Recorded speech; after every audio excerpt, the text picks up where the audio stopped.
እያንዳንዱ ትውልድ በታሪክ መዝገብ ላይ የራሱ የሆነ ቀለም አለው። ትላንት አባቶቻችን በደማቸው የጻፉት ታሪክ አንድ ብቻ ነበር፣ ሉዓላዊነት። ያ ትውልድ ለባርነት ቀንበር አልገዛም ብሎ በዱር በገደሉ የተዋደቀው ዛሬ እኛ የምንተነፍሰው የነጻነት አየር የነሱ የመጨረሻ ትንፋሽ ዋጋ መሆኑን አውቆ ነው። የዛሬው ትውልድ የጦር ግንባር ጠላት በባሩድ ሳይሆን በጥገኝነት፣ ወረራው በጭፍራ ሳይሆን በቴክኖሎጂ የበላይነት ሆኗል። ዛሬም ኢትዮጵያ ለዘመኑ ሉዓላዊነት አልነልልሽ የሚሉ የዘመኑ አርበኛ ወጣቶችን አፍርታለች። F35 ኤ ቨርዥን ሞዴል ነው። እሱ ከረንትሊ በአሜሪካ እጅ ብቻ ነው ያለው። ከ10 ከ20 ዓመት በፊት ነው የተሰራው ቴክኖሎጂ። ስቲል ማንም ዶሚኔት አላደረገው ከዛ በኋላ። ይሄኛው ደግሞ ኤ ሞዴል አለ። ኤ ሞዴል ደግሞ የሚታወቀው በፍጥነቱ ነው፣ ምክንያቱም ክንፎቹ አጭር ናቸው።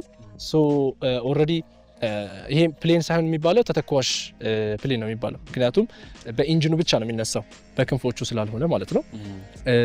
እና ያንን በዛ ኢንስፓየርድ በመሆን የሰራሁት ይሄ የተሰራው ከፕሌይውድ ላዘር ከት ነው የተሰራው። ኦልሞስት እነዛ ላዘር ከቶች ከ1000 በላይ ፓርቶች አሉት፣ የሚገጣጠሙ ፓርቶች ማለት ነው።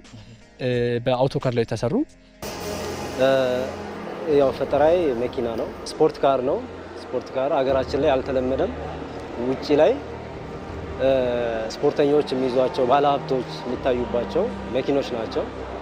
ሌግዠሪ ናቸው፣ ውድ ናቸው።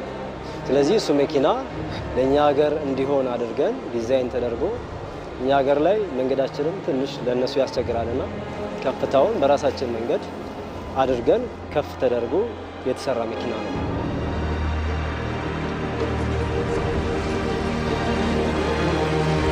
ፕላስቲክ ቆሻሻ ሪፕሮሰስ እያደረግን አፕሳይክል እያደረግን አፎርደብል የሆነ ሃውሲንግ ነው ክሬት የምናደርገው፣ ወይም ደግሞ ሃውሲንግ ማቴሪያል። ሶ ከኋላ እንደምታዩት ብሪኮች፣ ኮለም አሉ እንደ ቢሞች እና 5 አይነት ፕሮዳክቶች አሉ። እነሱ ነው ዴቨሎፕ የምናደርገው።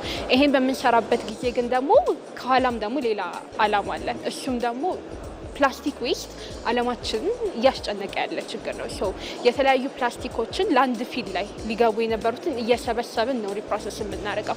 ይሄን በምናደርግበት ጊዜ ደግሞ ኖት ኦንሊ ፕላስቲክን መሰብሰብ የሚለውን ብቻ ሳይሆን በዛ ስራ ላይ የተሰማሩትን ሴቶች፣ ወጣቶች ሰፖርት እናደርጋለን። የእነዚህ ወጣቶች ፈጠራ ተራ የብረት ስብስብ አይደለም።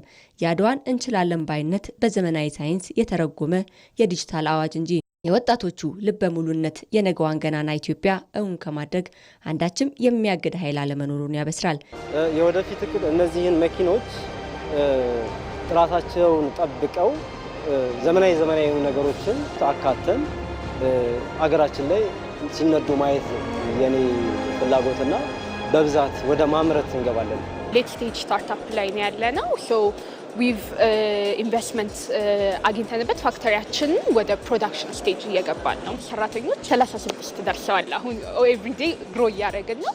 የፈለገ ቻሌንጂንግ ቢሆንም ከትንሹ ጀምሮ ይሄንን ስኬል አፕ እያደረጉ ኢትዮጵያ ውስጥ መስራት ይቻላል እና ፎር ሹር አመታት ይፈጃሉ።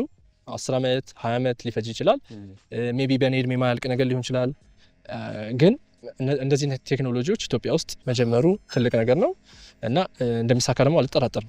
ከግለሰቦች ባሻገርም ተቋማት የቴክኖሎጂ ባለቤትነትን እውን በማድረግ ለሀገር ሉዓላዊነት ዘብ እየሆኑ ነው። ብሔራዊ ደህንነትን በማስጠበቅ ረገድ ውስጥ ትልቁና ዋነኛው በቴክኖሎጂ ባለቤት መሆን ነው።